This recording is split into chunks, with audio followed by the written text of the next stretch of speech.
thing that you learn is that CPUs don't like to have data delivered in bursts and little pulses, because there's pipelines that have to be filled with data and continuously filled and emptied. They like flow. They like flow. And as inspiration for that, a couple of years before, there was a film that came out called Koyaanisqatsi, which has these beautiful, beautiful images of time-lapse photography of natural processes and human behavior. And two scenes from that were really evocative here. One was images of blood cells flowing through capillaries. And the thing that was really remarkable about that was that you see how these blood cells are able to travel through these capillaries unobstructed, very smoothly flowing, even though they basically had to tuck their shoulders in to get through, but there was no jerkiness or inconsistency to this motion. On the other hand, there was another image which was taken from a skyscraper of traffic moving down Fifth Avenue in New York City, and you could see the motion which was racing to a traffic light, stopping, racing to a traffic light, and stopping, and so forth. And you could just see the inefficiency in this operation. As anybody knows, when you're caught in stop-and-go traffic on the freeway, that is inefficient. It's much better to go 25 miles an hour than to go 40 miles an hour and stop 40, and so forth.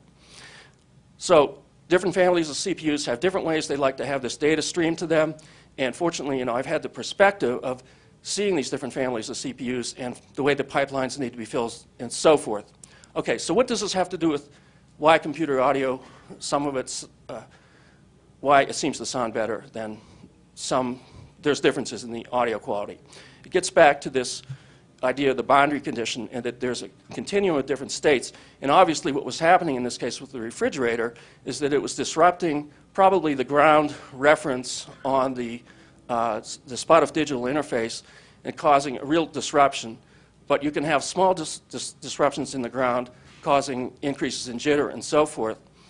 And if you go back now to the computer, and smoothly flowing code tends to cause a steady state draw on the power supply. And this is one source of these differences, whereas this burst type of behavior would cause pulses in the supply demand and changes in the jitter behavior of the interface.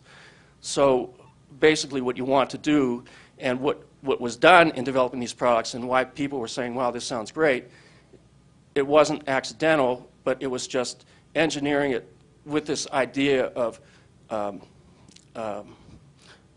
driver-level code design and smoothness of operation and looking and optimizing at every step of the way and getting things working smoothly. So that's about all I have to say, and hopefully this gives you some perspective on some of the reasons for differences in different audio software, and most importantly, why it all seems to work as well as it does. Thanks. Thank you, Rob.